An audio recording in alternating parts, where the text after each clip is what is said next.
The Empire of Japan attacked Pearl Harbor to cripple the United States Pacific Fleet, hoping to neutralize American naval power long enough to conquer resource-rich territories in Southeast Asia for oil, rubber, and thereby securing their growing empire, forcing the United States to negotiate peace rather than fight. The attack was a preemptive strike to remove the United States as an obstacle in Japan's expansionist goals, triggered by U.S. economic sanctions, especially an oil embargo that threatened Japan's war efforts. Due to the United States stopped trade with Japan in response to their aggression towards China and French Indochina, with the oil embargo being particularly damaging.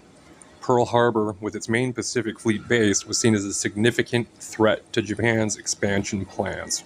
The surprise attack at Pearl Harbor, Japan aimed to destroy the United States Pacific Fleet, preventing it from interfering with Japan's conquest of Southeast Asia.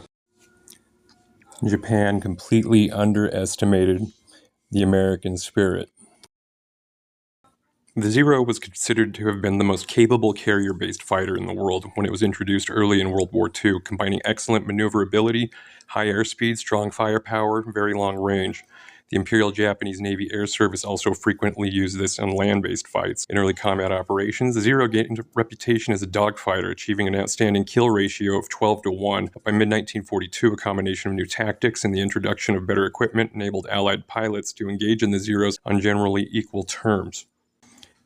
They carried the Type 97 aircraft machine guns in the engine cowling with 500 rounds per gun. They also had two 20mm Type 99 1MK3 cannon in the wings with 60 rounds per gun. They're capable of carrying two 60-kilogram or 130-pound bombs, or one fixed 250-kilogram, 550-pound bomb for kamikaze attacks, which they utilized towards the end of the war. Shortly before 8 o'clock in the morning, local time, on December 7th, 1941, Japanese aircraft from 6 aircraft carriers struck the Pacific Fleet as it lay in port of Pearl Harbor, wreaked devastation on the warships and installations defending Hawaii. On board the Arizona, the ship's air raid alarm went off at about 7:55, and the ship went to general quarters soon after. Shortly after 8 o'clock, 10 Nakajima torpedo bombers, 5 each from the carriers Kaga and Hairu, attacked Arizona. All of the aircraft were carrying 41-centimeter armor-piercing shells modified into 797-kilogram bombs. Flying an estimated altitude of 3,000 meters, the Kaga's aircraft bombed the Arizona from amidships to the stern, and soon after the Hairu's bombers hit the bow area. The aircraft had scored 4 hits, 3 near misses on and around the Arizona. The near miss of the port bow is thought to have caused observers to believe the ship has been torpedoed. Although torpedo damage has been found, the sternmost bomb ricocheted off the face of the turret and penetrated the deck to detonate in the captain's pantry, causing a small fire. The next forwardmost hit was near the port edge of the ship, abreast the main mast, probably detonating in the area of the anti-torpedo bulkhead. The next bomb struck near the port rear 5-inch AA gun.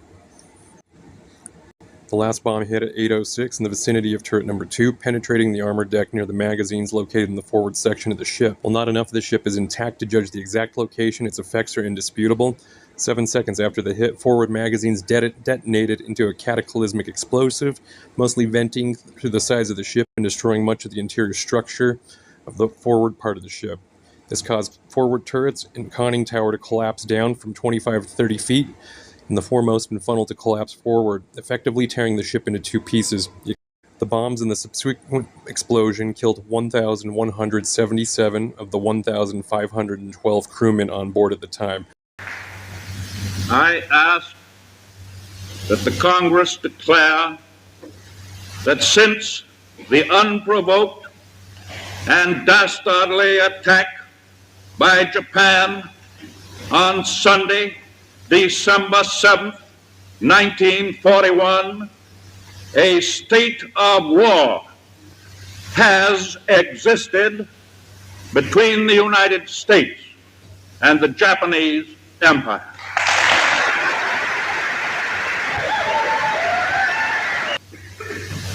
With confidence in our armed forces, with the unbounding determination of our people, we will gain the inevitable triumph, so help us God.